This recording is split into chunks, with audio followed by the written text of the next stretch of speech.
All right, guys, welcome back. Here we go. Happy Tuesday, 8:52 in the morning. Just wanted to hit you guys with a little story time. If you guys are here from the street interviews, welcome. My name is Daniel. I started this channel almost a year ago talking about my experiences with addiction and everything that comes with it, right? Everything I learned, I like telling in the stories so people that listen, they know not what to do, right? Or they know what not to do. So, yeah, with this one, I put up a post the other day asking for topics to speak on and all that good stuff. So I got a request from a subscriber, and it was basically asking what the worst withdrawals I've been through. There were so many times I went a day to 3 days without using. My drug of choice was H. I was on opiates for 13 years. So I decided to throw in a little story about one of the worst withdrawals I've been through. As you know, with addiction, alcoholism, when our body needs our fix, our drink, we tend to do some crazy stuff, some dirtbag stuff. And that's what I did in this story. I don't remember the year. I know it was pre 2018. That's when I went to rehab for 4 months, sometime before that. So this one day, man, I was already on day 2 without using. My body needed a fix. I needed a fix. I was willing to do whatever, but at the time, I was just severely dope sick, out of options. I really didn't have it in me to go hustle up some cash. I didn't even have the energy or strength to go beg for money. I exhausted all my options. I was scrolling through my phone, seeing who I could possibly get one over on, right? I was trying to devise certain plans, certain strategies on how to come up with some money, but I exhausted all those options by then. It's a miserable, miserable experience. I do not miss it. I do not recommend it, would not wish it on my worst enemy. It is terrible. So, this particular time, I was on day 2 without using. Sometime afternoon, right? Like 2 or 3, sometime afternoon, evening. I'm in my bed tossing and turning with the worst withdrawals. For me, the worst withdrawals, I wake up feeling uneasy, skin crawly feeling, goosebumps, the rapid sneezes. The worst one I hate the most is that nauseous feeling. You wake up with a lump in your throat, feeling like you're gonna throw up. There'd be times where I'd cough and then just start gagging, and then eventually start throwing up some yellow stuff, stomach acid or something, because my stomach is empty from not eating for 2 days. I was barely staying hydrated, miserable, stressing out, anxiety through the roof, tossing and turning, restless leg syndrome. Every withdrawal symptom that comes with opiates, I had, especially at this particular time. So I'm in bed. Right, I got my dogs with me. They're just looking at me because I am not myself when I'm dope sick. I don't even want them near me. I love to cuddle with my dogs. They love to just snuggle up with me when I'm on my bed, on my laptop or phone or something, right? I didn't even want to be touched. I didn't want them near me because everything was annoying. Everything and everybody was annoying. The only person that was not annoying was my drug dealer. My drug dealer eventually became my higher power. Everything I did revolved around that guy. Everything I did revolved around getting him money. He would eventually get new cars, new rims, and everything, right? I'm sure he was pretty much the higher power for multiple people around town, people that he was serving. The only thing that could fix what we're feeling, the only thing that could somewhat cure the dope sickness is more dope. My drug of choice obviously was H, but my drug of choice was obviously more. So this particular time I'm in bed, right? Don't even want to talk to anybody. I'd get phone calls. I would just hang them up, right? I wouldn't answer because if they weren't my drug dealer, I didn't want anything to do with them. So this particular time, I get a Facebook message from somebody, and they're looking for some white. right? They're asking if I knew anybody that could get some light. This was a person I never really hung out with. They just somebody I knew, right? An acquaintance. And they just randomly hit me up because they knew I was in that life. They're like, you know where I could get some, right? Before I reply, I'm just like, damn it, it's not my dealer. I don't want yay right now, right? I don't want the white. Then I thought for a second, something clicked in my head. My dealer at the time, he also served that, right? He also had the white. So my dirtbag mentality, I immediately think, yes, this is a lick right here.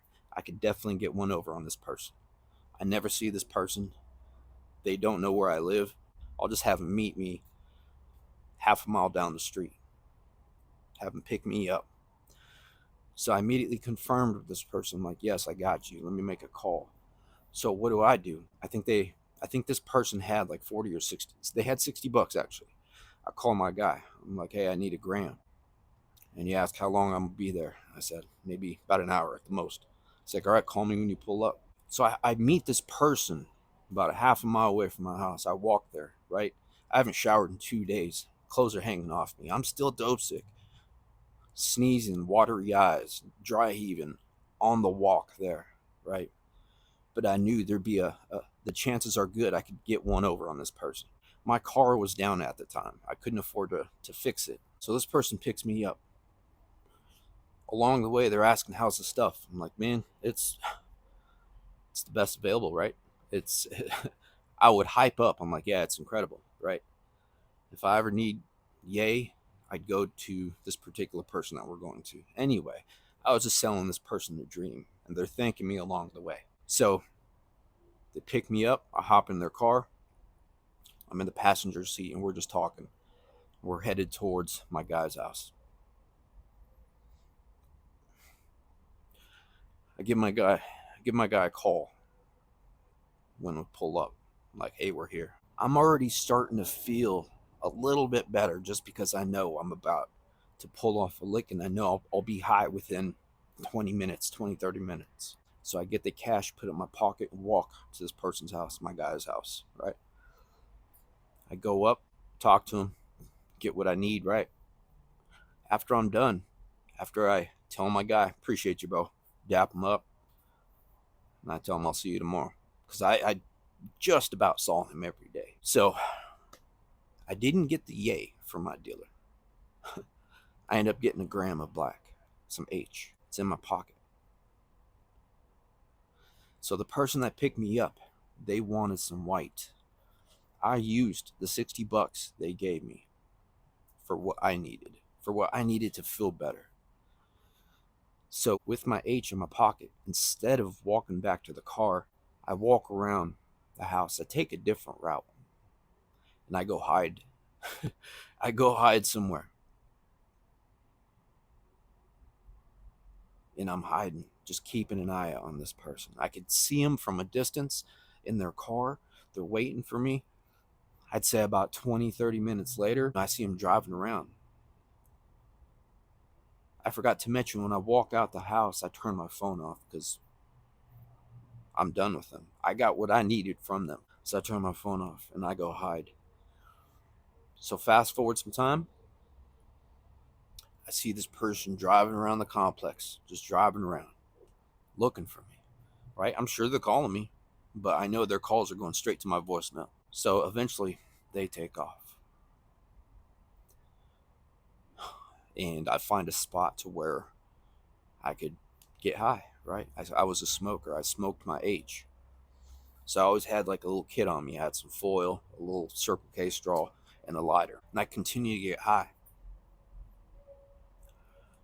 I was like maybe about 4 or 5 miles, 6 miles, something like that away from my house. I knew I had to walk home. I knew I couldn't call this person back, be like, hey, give me a ride. I just got one over on you, but hey, I need to get home. No. I knew I successfully pulled off this lick. I knew I had to walk home, but none of that mattered because I had my H on me, my black. It's real crazy to think about this stuff. It just makes me like feel anxiety just going back to those times and all that, right? I'm not happy about it. I'm not proud of it. This is the type of stuff I did, though, when I was balls deep in withdrawal. I was on day 2, barely hanging on. So fast forward some time, I get high, I feel better.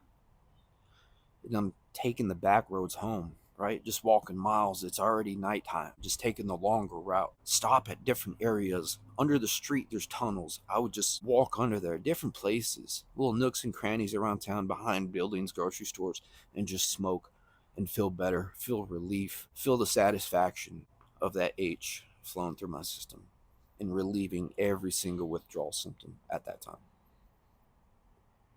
I get desperate. We get desperate in withdrawal. All of my stories and experiences are from my perspective, my experience, my boots on the ground in addiction. This, this is nothing to play with. This is not glorification. This is just insight on my struggles with addiction. This is not a joke. I do not recommend, I do not advise anything I do in these stories. I just want you guys to listen, learn from this. Share them with people who you think could benefit from them. This world is ugly. Thanks for listening.